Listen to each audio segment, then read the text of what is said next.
City of God by St. Augustine of Hippo, Book 4, Chapter 19.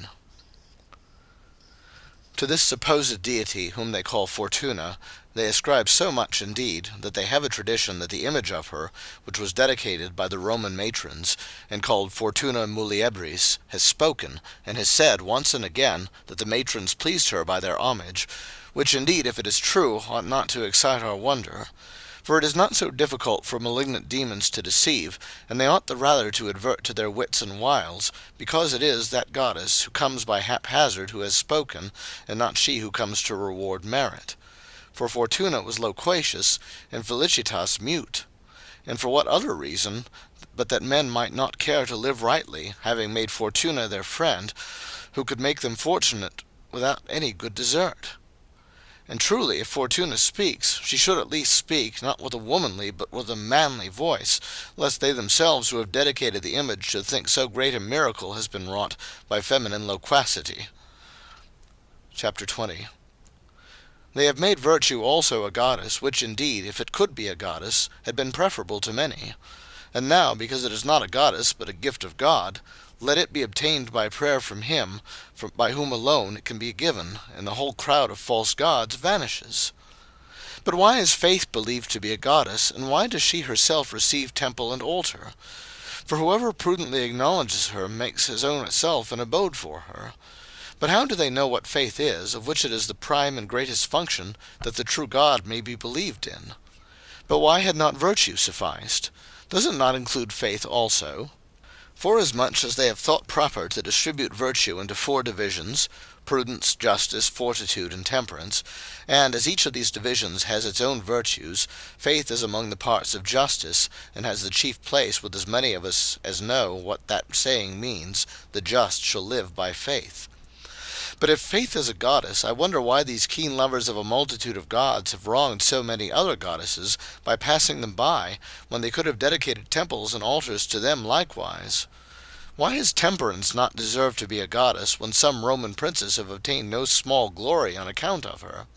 Why, in fine, is fortitude not a goddess, who aided Mucius when he thrust his right hand into the flames, who aided Curtius when, for the sake of his country, he threw himself headlong into the yawning earth, who aided Decius the sire and Decius the son when they devoted themselves for the army? Though we might question whether these men had true fortitude, if this concerned our present discussion. Why have prudence and wisdom merited no place among the gods? Is it because they are all worshipped under the general name of virtue itself? Then they could thus worship the true God also, of whom all the other gods are thought to be parts. But in that one name of virtue is comprehended both faith and chastity, which yet have obtained separate altars and temples of their own. Chapter 21. These, not verity but vanity, has made goddesses, for these are gifts of the true God, not themselves goddesses. However, where virtue and felicity are, what else is sought for? What can suffice the man whom virtue and felicity do not suffice? For surely virtue comprehends all things we need do, felicity all things we need wish for.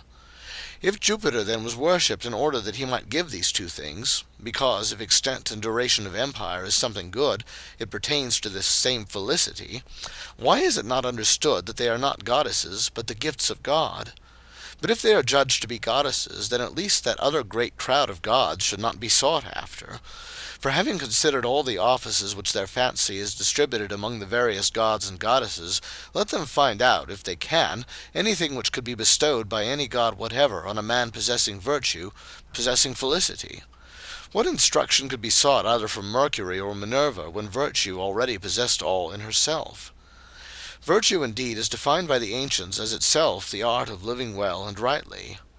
Hence, because virtue is called in Greek arete, it has been thought the Latins have derived it from the term art. But if virtue cannot come except to the clever, what need was there of the god Father Cassius, who should make men cautious, that is, acute, when felicity could confer this? Because to be born clever belongs to felicity. Whence, although goddess Felicity could not be worshipped by one not yet born, in order that, being made his friend, she might bestow this on him, yet she might confer this favor on parents who were her worshippers, that clever children should be born to them. What need had women in childbirth to invoke Lucina, when, if felicity should be present, they would have not only a good delivery, but good children also?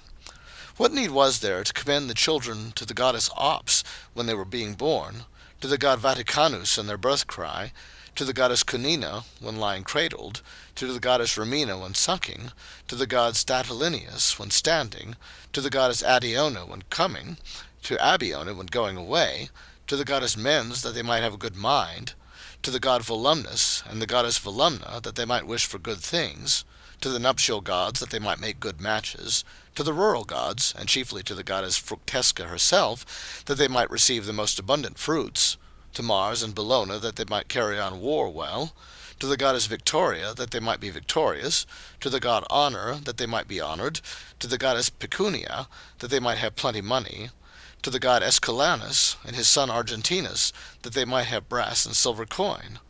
For they set down Escalanus as the father of Argentinus for this reason, that brass coin began to be used before silver.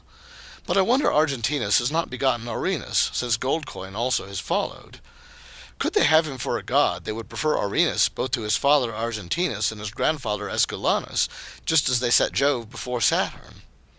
Therefore what necessity was there on account of these gifts, either of soul, or body, or outward estate, to worship and invoke so great a crowd of gods, all of whom I have not mentioned, nor have they themselves been able to provide for all human benefits, minutely and singly methodized, minute and single gods, when the one goddess Felicity was able with the greatest ease compendiously to bestow the whole of them? Nor should any other be sought after, either for the bestowing of good things, or for the averting of evil. For why should they invoke the goddess Phaesonia for the weary, for driving away enemies the goddess Pelonia, for the sick as a physician either Apollo or Asclepius, or both together if there should be great danger? Neither should the god Spiniensis be entreated that he might root out the thorns from the fields, nor the goddess Rubigo that the mildew might not come. Felicitas alone being present and guarding, either no evils would have arisen, or they would have been quite easily driven away. Finally, since we treat of these two goddesses, Virtue and Felicity, if Felicity is the reward of virtue, she is not a goddess, but a gift of God. But if she is a goddess, why may she not be said to confer virtue itself, inasmuch as it is a great felicity to attain virtue? Chapter 22. What is it then that Varro boasts he has bestowed as a very great benefit on his fellow citizens, because he not only recounts the gods who ought to be worshipped by the Romans, but also tells what pertains to each of them? Just as it is of no advantage, he says, to know the name and appearance of any man who is a physician, and not know that he is a physician, so, he says, it is of no advantage to know well that Asclepius is a god, if you are not aware that he can bestow the gift of health, and consequently do not know why you ought to supplicate him. He also affirms this by another comparison, saying, No one is able not only to live well, but even to live at all, if he does not know who is a smith, who a baker, who a weaver, from whom he can seek any utensil, whom he may take for a helper, whom for a leader, whom for a teacher, asserting that in this way it can be doubtful to no one that thus the knowledge of the gods is useful, if one can know what force and faculty or power any god may have in any thing. For from this we may be able, he says, to know what god we ought to call to and invoke for any cause, lest we should do as too many are wont to do, and desire water from Liber and wine from Lymphs. Very useful, forsooth. Who would not give this man thanks if he could show true things, and if he could teach that the one true God, from whom all good things are, is to be worshipped by men? Chapter 23. But how does it happen, if their books and rituals are true, and Felicity is a goddess, that she herself is not appointed as the only one to be worshipped, since she could confer all things, and all at once make men happy? For who wishes anything for any other reason than that he may become happy? Why was it left to Lucullus to dedicate a temple to so great a goddess at so late a date, and after so many Roman rulers? Why did Romulus himself, ambitious as he was of founding a fortunate city, not erect a temple to this goddess before all others? Why did he supplicate the other gods for anything, since he would have lacked nothing had she been with him? For even he himself would neither have been first a king, then afterwards, as they think, a god, if this goddess had not been propitious to him. Why, therefore, did he appoint as gods for the Romans Janus, Jove, Mars, Picus, Faunus, Tiburnus, Hercules, and others, if there were more of them? Why did Titus Tatius add Saturn, Ops, Sun, Moon, Vulcan, Light, and whatever others he added, among whom was even the goddess Cloacina, while Felicity was neglected?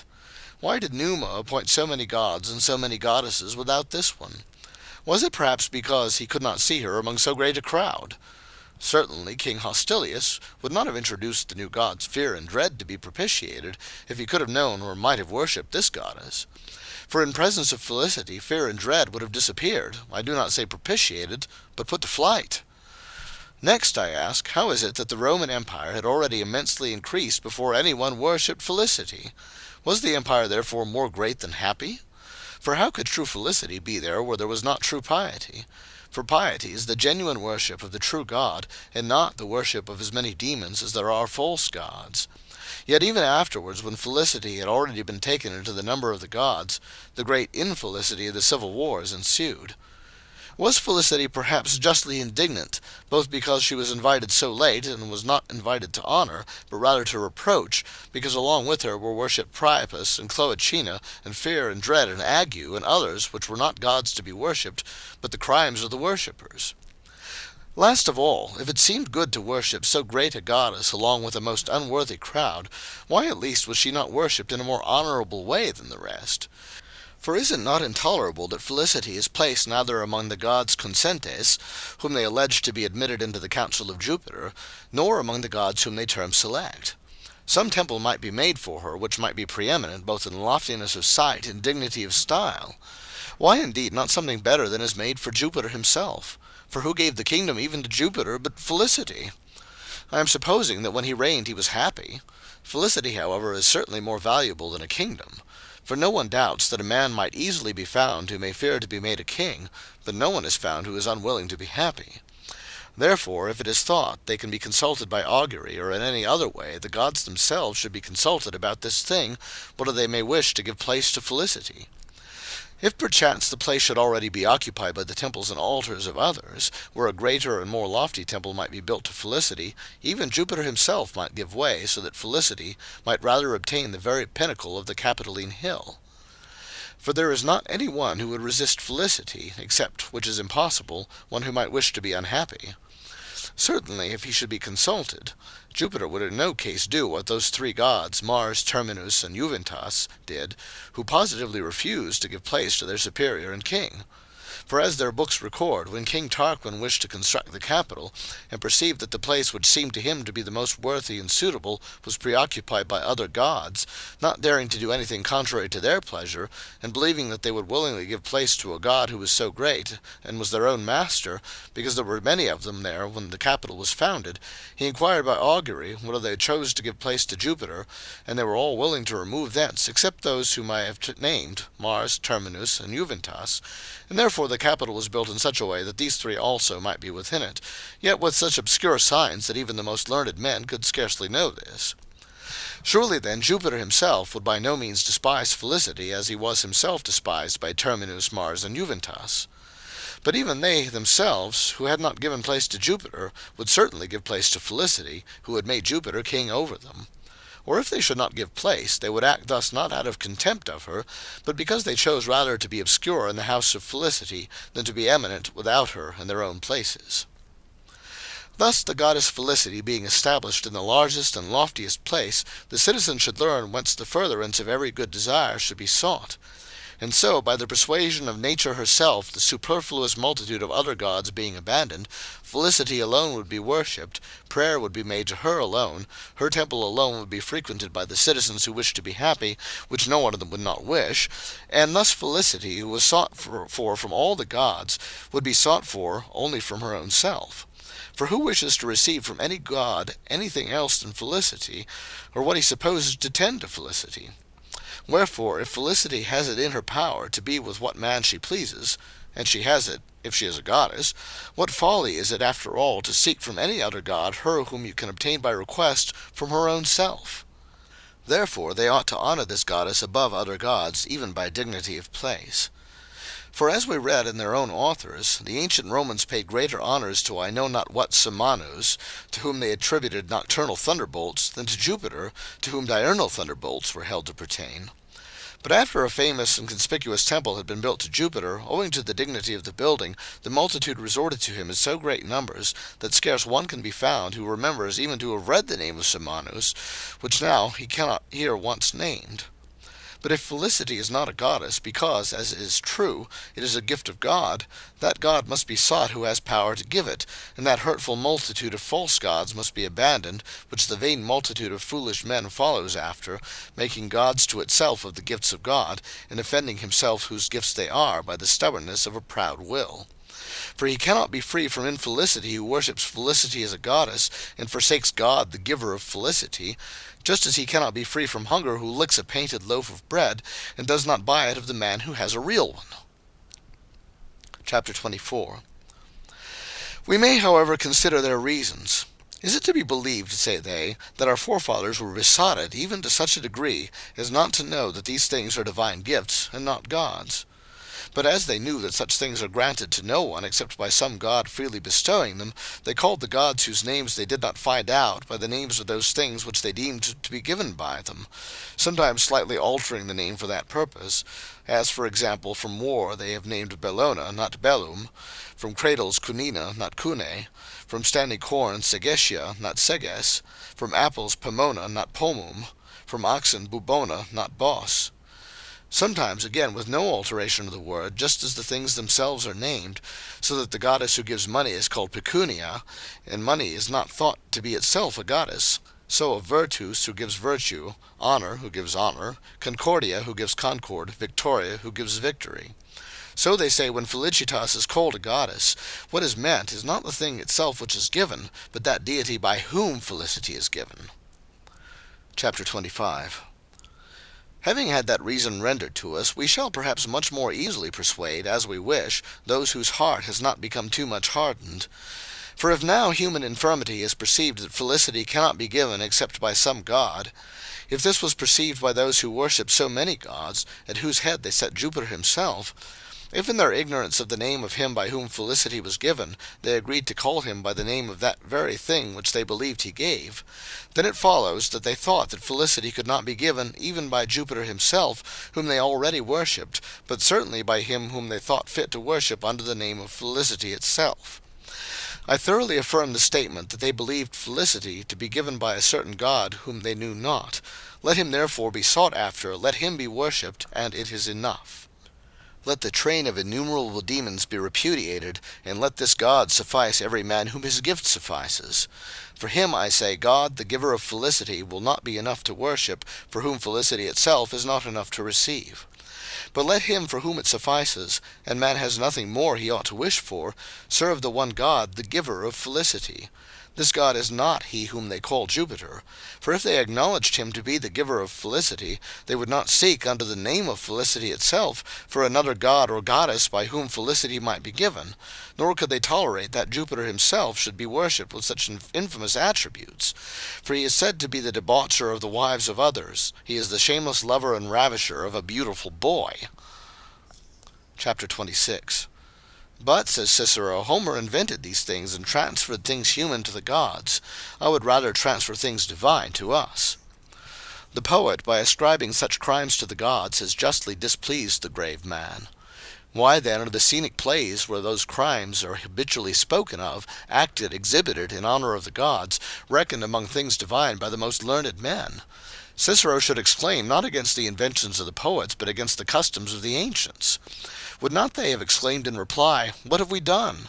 The gods themselves have loudly demanded that these plays should be exhibited in their honor, have fiercely exacted them, have menaced destruction unless this was performed, have avenged its neglect with great severity, and have manifested pleasure at the reparation of such neglect." Among their virtuous and wonderful deeds, the following is related. It was announced in a dream to Titus Latinius, a Roman rustic, that he should go to the Senate and tell them to recommence the games of Rome, because on the first day of their celebration a condemned criminal had been led to punishment in the sight of the people, an incident so sad as to disturb the gods who were seeking amusement from the games. And when the peasant who had received this intimation was afraid on the following day to deliver it to the Senate, it was renewed next night in a severer form. He lost his son because of his neglect. On the third night he was warned that yet a graver punishment was impending if he should still refuse obedience.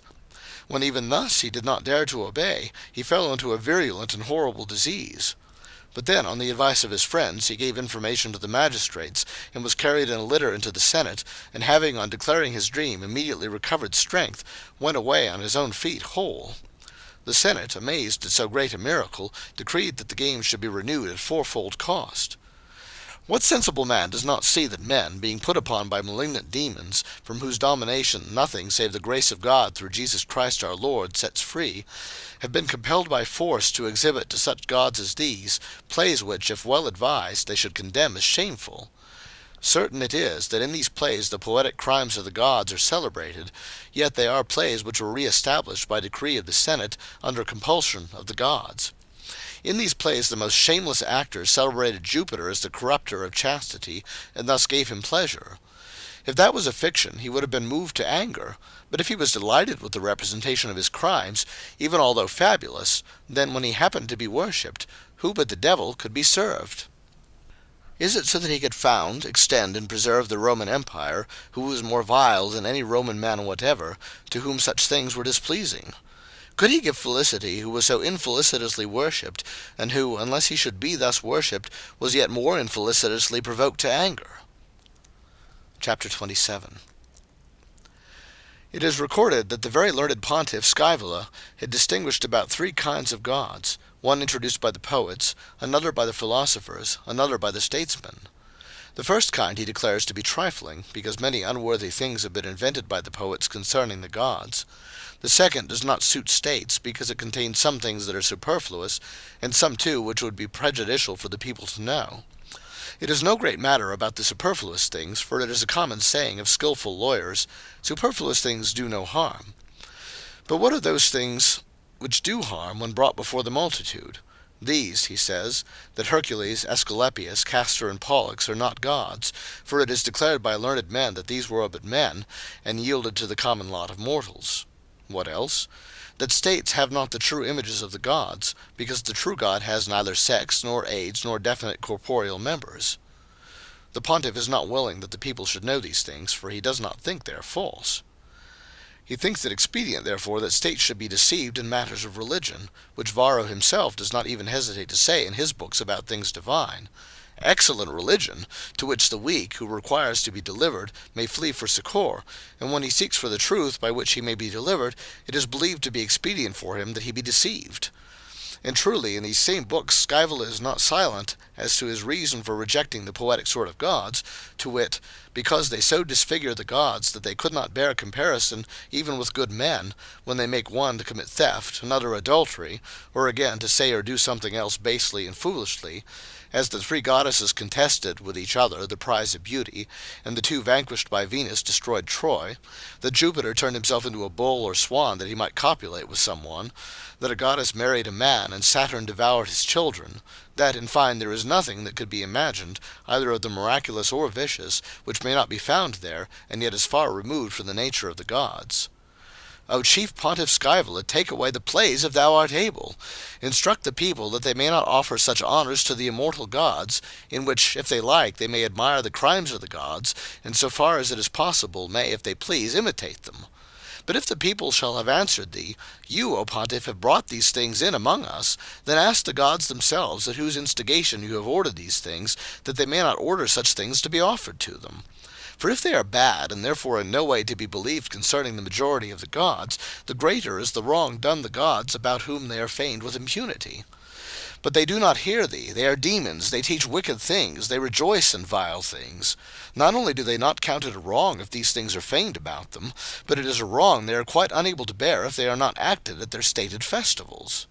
But now, if thou wouldst call on Jupiter against them, chiefly for that reason that more of his crimes are wont to be acted in the scenic plays, is it not the case that although you call him God Jupiter, by whom this world is ruled and administered, it is he to whom the greatest wrong is done by you, because you have thought he ought to be worshipped along with them, and have styled him their king? Chapter 28. Therefore such gods who are propitiated by such honours, or rather are impeached by them, for it is a greater crime to delight in having such things said of them falsely, than even if they could be said truly, could never by any means have been able to increase and preserve the Roman Empire.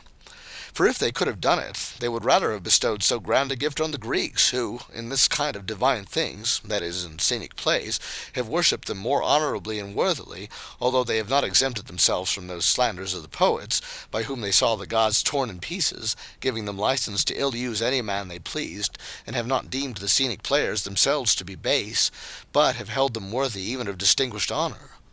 But just as the Romans were able to have gold money, although they did not worship a god Aurenus, so also they could have silver and brass coin, and yet worship neither Argentinus nor his father Escalanus, and so of all the rest, which it would be irksome for me to detail. It follows, therefore, both that they could not by any means attain such dominion if the true God was unwilling, and that if these gods, false and many, were unknown or contemned, and he alone was known and worshipped with sincere faith and virtue, they would both have a better kingdom here, whatever might be its extent, and whether they might have one here or not, would afterwards receive an eternal kingdom. Chapter 29. For what kind of augury is that which they have declared to be most beautiful, and to which I referred a little ago, that Mars and Terminus and Juventas would not give place even to Jove, the king of the gods? For thus, they say, it was signified that the nation dedicated to Mars, that is, the Roman, should yield to none the place it once occupied. Likewise, that on account of the god Terminus, no one would be able to disturb the Roman frontiers, and also that the Roman youth, because of the goddess Juventas, should yield to no one. Let them see, therefore, how they can hold him to be the king of their gods and the giver of their own kingdom, if these auguries set him down for an adversary, to whom it would have been honourable not to yield. However, if these things are true, they need not be at all afraid. For they are not going to confess that the gods who would not yield to Jove have yielded to Christ. For without altering the boundaries of the empire, Jesus Christ has proved himself able to drive them not only from their temples, but from the hearts of their worshippers. But before Christ came in the flesh, and indeed before these things which we have quoted from their books could have been written, but yet after that auspice was made under King Tarquin, the Roman army has been divers times scattered or put to flight, and has shown the falseness of the auspice, which they derived from the fact that the goddess Juventas had not given place to Jove, and the nation dedicated to Mars was trodden down in the city itself by the invading and triumphant Gauls, and the boundaries of the empire, through the falling away of many cities to Hannibal, had been hemmed into a narrow space. Thus the beauty of the auspices is made void, and there has remained only the contumacy against Jove, not of gods, but of demons. For it is one thing not to have yielded, and another to have returned whither you have yielded. Besides, even afterwards, in the oriental regions, the boundaries of the Roman Empire were changed by the will of Hadrian, for he yielded up to the Persian Empire those three noble provinces, Armenia, Mesopotamia, and Assyria. Thus that god Terminus, who according to these books was the guardian of the Roman frontiers, and by that most beautiful auspice had not given place to Jove, would seem to have been more afraid of Hadrian, a king of men, than of the king of the gods. The aforesaid provinces having also been taken back again, almost within our own recollection the frontier fell back, when Julian, given up to the oracles of their gods, with immoderate daring ordered the victualling ships to be set on fire. The army being thus left destitute of provisions, and he himself also being presently killed by the enemy, and the legions being hard pressed, while dismayed by the loss of their commander, they were reduced to such extremities that no one could have escaped, unless by articles of peace the boundaries of the empire had then been established where they still remain. Not indeed with so great a loss as was suffered by the concession of Hadrian, but still at a considerable sacrifice. It was a vain augury, then, that the god Terminus did not yield to Jove, since he yielded to the will of Hadrian, and yielded also to the rashness of Julian, and the necessity of Jovinian. The more intelligent and brave Romans have seen these things, but have had little power against the custom of the state, which was bound to observe the rites of the demons, because even they themselves, although they perceived that these things were vain, yet thought that the religious worship which is due to God should be paid to the nature of things which is established under the rule and government of the one true God, serving, as saith the Apostle, the creature more than the Creator, who is blessed for evermore. The help of this true God was necessary to send holy and truly pious men, who would die for the true religion, that they might remove the false from among the living. Chapter 30. Cicero the augur laughs at auguries, and reproves men for regulating the purposes of life by the cries of crows and jackdaws. But it will be said that an academic philosopher who argues that all things are uncertain is unworthy to have any authority in these matters. In the second book of his De Natura Deorum, he introduces Lucilius Balbus, who, after showing that superstitions have their origin in physical and philosophical truths, expresses his indignation at the setting up of images and fabulous notions, speaking thus: "Do you not therefore see that from true and useful physical discoveries the reason may be drawn away to fabulous and imaginary gods? This gives birth to false opinions and turbulent errors and superstitions well nigh old wifeish. For both the forms of the gods and their ages and clothing and ornaments are made familiar to us. Their genealogies too, their marriages, kinships, and all things about them are debased to the likeness of human weakness. They are even introduced as having perturbed minds, for we have accounts of the lusts, cares, and angers of the gods. Nor indeed, as the fables go, have the gods been without their wars and battles. And that not only when, as in Homer, some gods on either side have defended two opposing armies, but they have even carried on wars on their own account, as with the Titans or with the giants. Such things it is quite absurd either to say or to believe. They are utterly frivolous and groundless. Behold now what is confessed by those who defend the gods of the nations." Afterwards he goes on to say that some things belong to superstition, but others to religion, which he thinks good to teach according to the Stoics. For not only the philosophers, he says, but also our forefathers have made a distinction between superstition and religion. For those, he says, who spent whole days in prayer and offered sacrifice that their children might outlive them, are called superstitious. Who does not see that he is trying, while he fears the public prejudice, to praise the religion of the ancients, and that he wishes to disjoin it from superstition, but cannot find out how to do so? For if those who prayed and sacrificed all day were called superstitious by the ancients, were those also called so who instituted, what he blames, the images of the gods of diverse age and distinct clothing, and invented the genealogies of gods, their marriages, and kinships?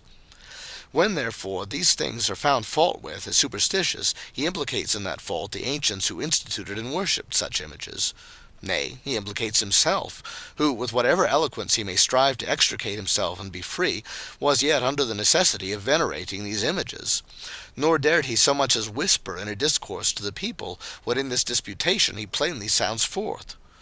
Let us Christians therefore give thanks to the Lord our God, not to heaven and earth, as that author argues, but to him who has made heaven and earth. Because these superstitions, which that Balbus, like a babbler, scarcely reprehends, he, by most deep lowliness of Christ, by the preaching of the apostles, by the faith of the martyrs dying for the truth and living with the truth, has overthrown not only in the hearts of the religious, but even in the temples of the superstitious, by their own free service. Chapter 31. What says Varro himself, whom we grieve to have found, although not by his own judgment, placing the scenic plays among things divine? When in many passages he is exhorting like a religious man to the worship of the gods, does he not in doing so admit that he does not in his own judgment believe those things which he relates that the Roman state has instituted, so that he does not hesitate to affirm that if he were founding a new state, he could enumerate the gods and their names better by the rule of nature?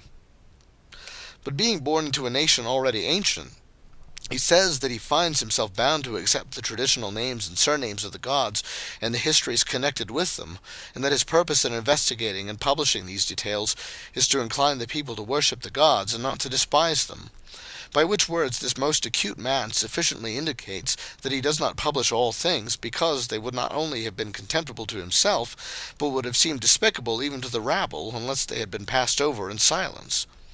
I should be thought to conjecture these things, unless he himself, in another passage, had openly said, in speaking of religious rites, that many things are true, which it is not only not useful for the common people to know, but that it is expedient that the people should think otherwise, even though falsely, and therefore the Greeks have shut up the religious ceremonies and mysteries in silence and within walls.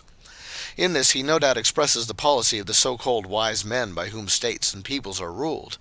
Yet by this crafty device the malign demons are wonderfully delighted, who possess alike the deceivers and the deceived, and from whose tyranny nothing sets free save the grace of God through Jesus Christ our Lord. The same most acute and learned author also says that those alone seem to him to have perceived what God is, who have believed him to be the soul of the world, governing it by design and reason. And by this it appears that although he did not attain to the truth, for the true God is not a soul, but the maker and author of the soul, yet if he could have been free to go against the prejudices of custom, he could have confessed and counseled others that the one God ought to be worshipped, who governs the world by design and reason, so that on this subject only this point would remain to be debated with him, that he had called him a soul, and not rather the creator of the soul. He says also that the ancient Romans for more than 170 years worshipped the gods without an image. And if this custom, he says, could have remained till now, the gods would have been more purely worshipped. In favor of this opinion he cites as a witness, among others, the Jewish nation, nor does he hesitate to conclude that passage by saying of those who first consecrated images for the people, that they have both taken away religious fear from their fellow citizens and increased error, wisely thinking that the gods easily fall into contempt when exhibited under the stolidity of images. But as he does not say they have transmitted error, but that they have increased it, he therefore wishes it to be understood that there was error already when there were no images. Wherefore, when he says they alone have perceived what God is, who have believed him to be the governing soul of the world, and thinks that the rites of religion would have been more purely observed without images, who fails to see how near he has come to the truth? For if he had been able to do anything against so inveterate an error, he would certainly have given it as his opinion, both that the one God should be worshipped, and that he should be worshipped without an image. And having so nearly discovered the truth, perhaps he might easily have been put in mind of the mutability of the soul, and might thus have perceived that the true God is that immutable nature which made the soul itself. Since these things are so, whatever ridicule such men have poured in their writings against the plurality of the gods, they have done so rather as compelled by the secret will of God to confess them, than as trying to persuade others.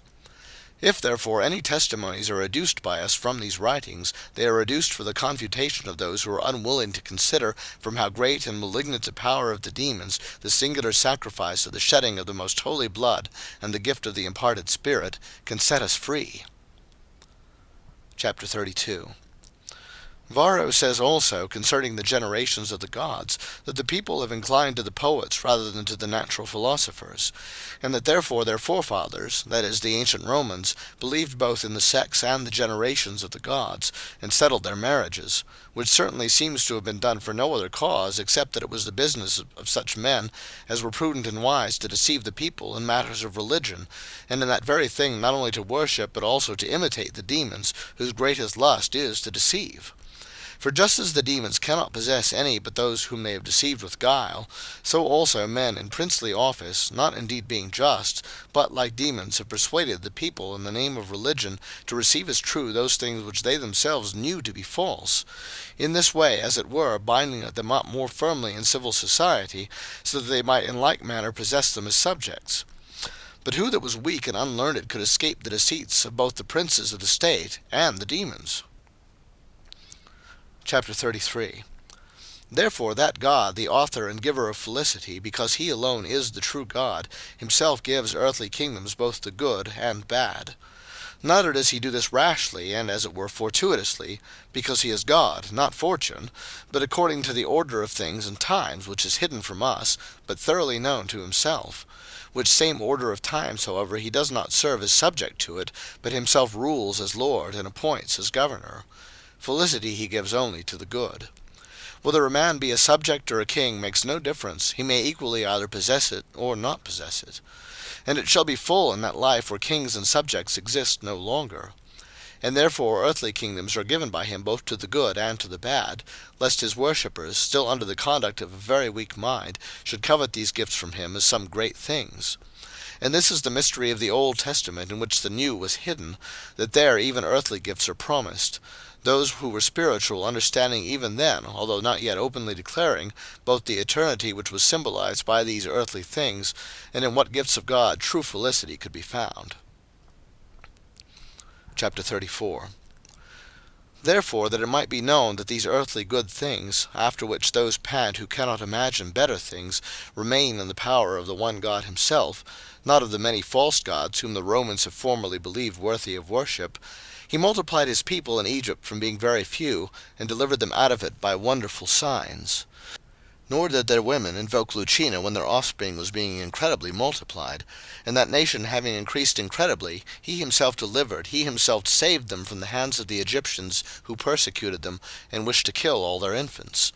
Without the goddess Romina they sucked, without Cunina they were cradled, without Egica and Potina they took food and drink. Without all those puerile gods they were educated, without the nuptial gods they were married. Without the worship of Priapus they had conjugal intercourse. Without invocation of Neptune the divided sea opened up a way for them to pass over, and overwhelmed with its returning waves their enemies who pursued them. Neither did they consecrate any goddess Mania when they received manna from heaven, nor when the smitten rock poured forth water to them when they thirsted, did they worship nymphs and nymphs. Without the mad rites of Mars and Bellona they carried on war, and while indeed they did not conquer without victory, yet they did not hold it to be a goddess, but the gift of their god. Without Sagitia they had harvests, without Bubona oxen, honey without Melona, apples without Pomona, and in a word everything for which the Romans thought they must supplicate so great a crowd of false gods, they received much more happily from the one true God. And if they had not sinned against him with impious curiosity, which seduced them like magic arts, and drew them to strange gods and idols, and at last led them to kill Christ, their kingdom would have remained to them, and would have been, if not more spacious, yet more happy than that of Rome. And now that they are dispersed through almost all lands and nations, it is through the providence of that one true God, that whereas the images, altars, groves, and temples of the false gods are everywhere overthrown, and their sacrifices prohibited, it may be shown from their books how this has been foretold by their prophets so long before, lest, perhaps, when they should be read in ours, they might seem to be invented by us. But now, reserving what is to follow for the following book, we must here set a bound to the prolixity of this one. End of Book 4, chapters 19 through 34.